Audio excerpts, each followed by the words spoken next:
ایک ویڈیو کسی پروگرام کی مجھے کسی نے شیئر کی ہے، ویڈیو دیکھ کر دماغ چکرا کے رہ گیا۔ حیرت والی بات یہ ہے کہ اس کے خلاف کسی نے کچھ بولا نہیں، کچھ وضاحت اس کی طرف سے بھی نہیں آئی۔ اس بیوقوف کو اتنا بولنا چاہیے تھا کہ میں نے قرآن کی سری نص کے خلاف بات کر دی ہے تو اس بات پہ عمل نہ کیا جائے، بچا جائے۔ اب اگر بیٹے کا انتقال ہو جائے تو شریعت میں سسر اس سے نکاح کرے، بچا جائے۔ اب اگر بیٹے کا انتقال ہو جائے تو شریعت میں سسر اس سے نکاح کرے، اگر آپ سسر اس سے نکاح، تو یہ اگر کوئی اس کا وارث اور نہیں ہے، اگر اس کا کوئی وارث نہیں تو پھر کیا ہوگا؟ اب ایک طرح یہ بھی دیکھیں، کیا سسر اس کا محرم ہے جو اگر بیٹا زندہ ہے تو؟ اگر بیٹا زندہ ہے بالکل محرم ہے، آپ بالکل محرم بیٹے کے ہے، مرنے کے بعد وہ محرم جو ہے اب نکاح کر سکتا ہے، بالکل محرم ہے۔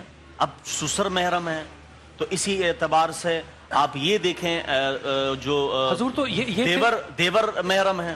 یہ بات پھر بڑی کمزور نہیں پڑ جاتی کہ ایک رشتہ جو ہے وہ ایک زندگی کے اندر تو محرم ہے لیکن اس کے مرنے کے بعد وہی غیر محرم ہو گیا، کیونکہ انہیں کو باپ کا رتبہ بھی دیا جا رہا ہے۔ اگر موت کے بعد ایسا ہی ہے تو اگر اس نے اپنے شوہر کی ڈیتھ کے بعد، میں ادب سے بات کر رہا ہوں، اگر اس نے اپنے شوہر کی ڈیتھ کے بعد اس نامحرم سے شادی کرنی ہے تو جس بیٹی کو ہم رخصت کر کے بھیج رہے ہیں ہم تو اس کو ایک آگ کے اندر دفن کر رہے ہیں جہاں وہ کسی اور مرد سے اپنے تعلقات کو ایک حد سے زیادہ بڑھا ہی نہیں سکتی، کیونکہ ایک آگ ہے اور ایک شاید ہونے والا شوہر ہے۔ تو حضرت اس تصور میں، اس پیراڈائم میں وہ بیٹی سانس کھل کے کیسے لے گی؟ سورۃ النساء ہے، پارہ نمبر 4 کی یہ آخری آیت ہے، سورۃ النساء کی آیت نمبر 23 ہے۔ اللہ تعالیٰ ارشاد فرماتا ہے وَحَلَائِلُ أَبْنَائِكُمُ الَّذِينَ مِنْ أَصْلَابِكُمْ، کہ تمہارے بیٹوں کی بیویاں، یعنی وہ تمہارے بیٹے جو تمہاری نسل سے ہیں، تمہارے نسلی بیٹوں کی جو بیوی ہیں وہ تم پر حرام ہے۔ پیچھے بات چل رہی تھی حرمت علیکم امہاتکم وبناتکم، تو جس طرح مائیں حرام ہیں، جس طرح اپنی بیٹیاں حرام ہیں، ان سے نکاح کرنا حرام ہے، جس طرح ہماری بہنیں ان کے ساتھ نکاح کرنا حرام ہے، اس طرح اپنے بیٹے کی بیوی سے نکاح کرنا بھی حرام ہے۔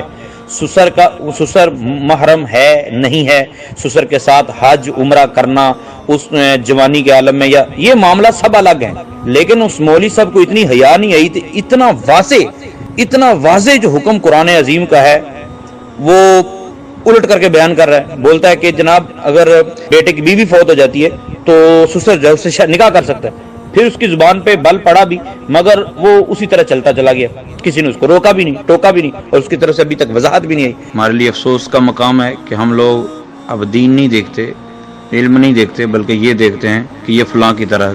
بعض کا تو چیز اس لیے بک جاتی ہے کہ اس کی اصل بہت بہتر ہوتی ہے تو کاپی بھی چل جاتی ہے، لیکن وہ جس کی کاپی ہے اس کی اصل بھی خراب ہے تو نقل تو اور زیادہ خراب ہوگی۔ بہرحال اصل سے نقل بہتر کرنے کا کام اس نے کرنے کی کوشش کی مگر بیڑا غرق کر دیا۔ میری گزارش ہے تمام احباب سے کہ دین جس سے لیا جا رہا ہے ضرور سوچو کہ ہم کس سے لے رہے ہیں، اس کے بارے میں ضرور پرکھو کہ وہ کتنا پڑھا لکھا ہے۔ ہر وائز، ہر کاپیر جو ہے وہ مفتی یا صحیح عالم دین نہیں ہوتا۔ اشارہ میرا سمجھ گئے ہوں گے، سری آیت کا انکار کیا اس مولوی صاحب نے، اور یہ کوئی نئی بات نہیں ہے جس کو کاپی کر کے وہ مولوی بنائے، اس اصل کے بہت سارے شاگرد اس طرح کی چولے مارتے رہتے ہیں اور پھر معافیاں مانگتے رہتے ہیں۔ جب تمہیں تیرنے کا طریقہ نہیں آتا تو سمندر میں چھلانگ کیوں لگاتے ہو؟ شرعی مسئلہ پوچھنے کے لیے کسی اور کی طرف ریفر کر دیا جائے، اور دین کا نقصان ہم سب کا نقصان ہے۔ اللہ تعالیٰ سوشل میڈیا ہو یا کہیں بھی کوئی بھی فورم جو ہے اس کے اوپر ہمیں اپنا دین جو ہے جو سیکھنا ہے وہ پیٹنٹ عالم دین سے سیکھنے کی توفیق عطا فرمائے۔ اور میزبانوں کی بارگاہ میں گزارش ہے کہ جو میزبان حضرات ہوتے ہیں وہ جب کسی کو انوائٹ کرتے ہیں تو ایک بار پرکھ ضرور لیا کریں۔ یہ نہیں ہے کہ چاچا چھیدے نے کہہ دیا کہ فلاں بندے کو بلا لو، اس کی آواز بڑی اچھی ہے تو وہ بہت اچھا بولے گا، ایسے نہیں، پرکھ لیا کریں کہ واقعی وہ صحیح عالم دین ہو، مفتی وقت ہو، اس کو بلا کر بٹھایا جائے اور پھر سوالات کے جوابات دلوائے جائیں۔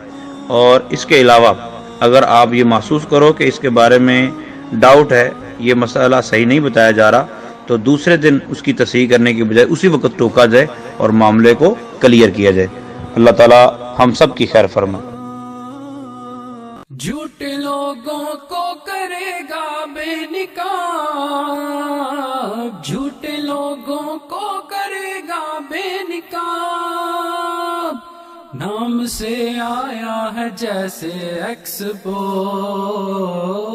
نام سے آیا ہے جیسے expose. Expose, the name of reality.